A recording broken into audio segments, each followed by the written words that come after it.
নমস্কার সকলকে। আজ বানাবো খুবই সামান্য উপকরণ দিয়ে চাউমিন। তো দেখো, তার জন্য কিছু সবজি আমি কেটে নিয়েছি আগেই। তো দেখো কি কি আছে পেঁয়াজ, গাজর, আলু কুচি কুচি করে আমি কেটে নিয়েছি। তারপর কড়াইয়ে তেল দিয়ে বেশ ভালো করে ভেজে নিয়েছি।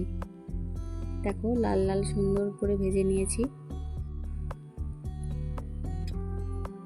এবার ভাজা হয়ে গেলে দিয়ে দিলাম ম্যাগি মশলা।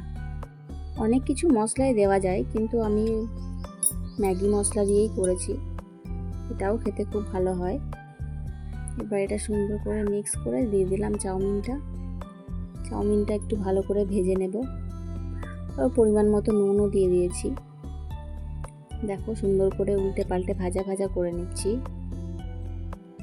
দেখো রেডি হয়ে গেছে আমার চাউমিন। এবার এক এক করে সার্ভ করে দেবো। কে কে বাড়িতে এইভাবে আলু, পেঁয়াজ, গাজর দিয়ে চাউমিন বানাও? কমেন্টে অবশ্যই জানিও কেমন লাগলো। আর তোমরাও বাড়িতে বানিয়ে এভাবে খাবে। থ্যাংক ইউ সকলকে।